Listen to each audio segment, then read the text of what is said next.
Hey everybody, welcome back to the channel. In this video, I'm going to be getting back to work on the Cobra. Currently going back and forth between this and the MR2. You can see the bumper sitting there that I took off the other day. That has to go back to the body shop for some repairs and repaint. When we left off on the Cobra, I ran into an issue with how I was going to run the temp sensor for the oil gauge. Decided I am going to use what would be the low oil sending unit bung in the oil pan for a Fox body Mustang. So I ordered an adapter fitting that should work between the fitting on the gauge sensor and the thread that's in that oil pan. So that's due in today. We'll see if Amazon delivers or not.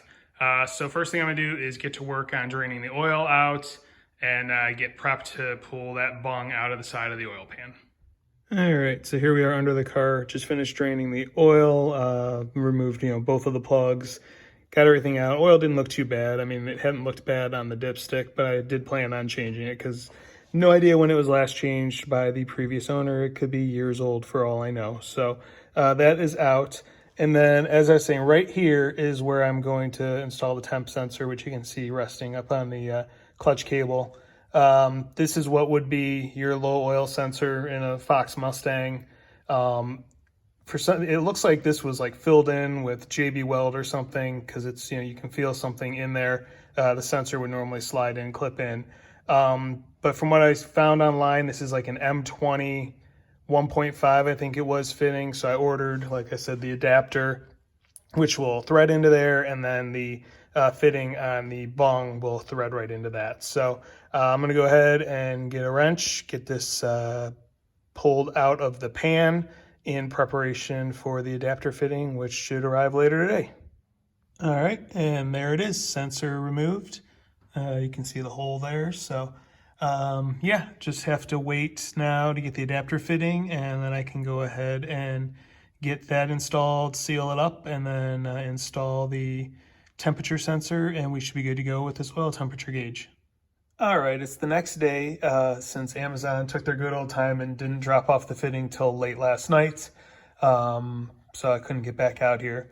So here we are. The fitting right here is the one that I was waiting on. It's the M20 1.5, which that's the thread that goes into the oil pan here. You can see I have it somewhat threaded in. That is the right thread. I did make a little mistake. Based on the instructions for the gauge, it said I needed a half MPT. Well, that's what this adapter is that the gauge came with. I really don't, in theory, need that. I could have just used this, which I'm thinking is 3/8. I didn't measure it. But either way, there's enough play here, enough room between the frame rail and the pan that I can just use all these. So I'm going to go ahead, start cleaning things up, and start installing each adapter one by one, and get this install finalized. All right, so I went over with the razor blade, got any of the old sealer off of the mounting flange. And then what I'm gonna do is, it looks like this was just put in with silicone previously.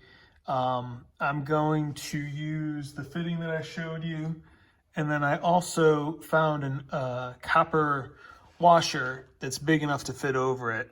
It's a Helpline was the only place I could find one big enough. I bought actually like a Dorman assorted set that was on the help rack at the auto parts store, and they have one that fits over the M20 1.5 threaded adapter fitting. So what I'm going to do is use that along with some sealer, and then get the adapter installed in the side of the pan. All right, step one complete. The adapter is in there, so I'm going to go get some actual pipe sealer, and now I'm going to be using MPT threaded things, so they're going to be, press fits or whatever you want to call it. So they should snug down pretty good, but I've got some good pipe thread sealer that I'll use with them, and get the rest of this stuff installed. All right, and here we are, final result. Everything's installed, sealed, and then as far as the line goes, I have a couple zip ties holding it to the frame member there with a little bit of slack in it, so there's enough movement as the engine rocks back and forth. So should be good to go there. So now it's just going to be a matter of pulling the line through the dash, tying it up underneath the dash, and getting the final install of the gauge done. All right, and I hope you can see it, but there you can see the Firewall grommets installed. Like I said previously, I put just a slit in it, and I used the larger one that came with both of the manual gauges. and I was able to run both lines through one hole through the grommet that has the larger hole. So that is done. So next is going to be getting the dash back together. I do want to let that sealer set overnight before I put oil in it or anything. So I'm probably going to wrap it up for the day here, and then I will just come back to it tomorrow, finish getting the gauges in, and then get oil in it and go from there. All right, next day. Let it sit overnight, so all of the sealer and whatnot that I use should be good and dry. So I'm going to go ahead. I'm going to put 2.5 quarts in it. That should be enough to bury the sensor that's in the bottom of the pan. But that way, if there is a problem and it's leaking, I'm not wasting the full 5 quarts of an oil change. So go ahead, get the 2.5 quarts in, and then I can let it sit overnight again, check it tomorrow, and then I'll go ahead and start installing the gauges in the dash, get that finished up. Hopefully I can get that done today. All right, 2.5 quarts are in the pan. So now I'm going to get back to work on getting these final installed. I'll start obviously with the oil temp gauge. I'm going to wrap the coil up behind the dash. Just keep that tucked up out of the way since you can't cut it or shorten it. That'll have the top 3 installed, and then I'll go ahead and finish the install on the bottom 2. I had removed the fuel gauge, which I had put in a previous video.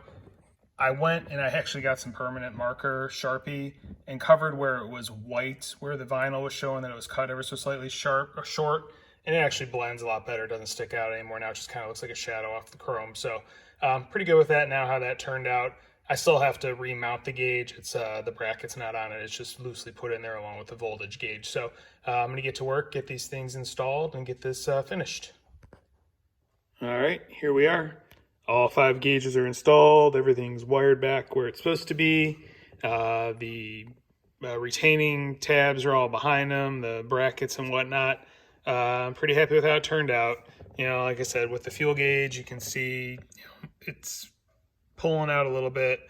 And I found this here, there's like a little snag on the side of the water one. So like I said, I mean, this dash cover, it's 20 years old. It's got overspray on it over there somewhere, like silver specks, and I planned on replacing it anyway because there's a few tears and wear marks and whatnot. So this will get me through for now until I do decide to take it out.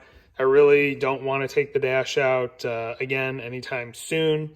It'll most likely be when I get these gauges, because I'm thinking at that point in time I'll be able to remove a lot of unnecessary wiring that's behind this dash, because there's like circuit boards and adapters that are tied into the wiring to run the tach.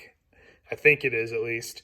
And I mean, I'd really love to make a winter project out of just gutting this harness and pulling out all the unnecessary wiring, because there is quite a bit.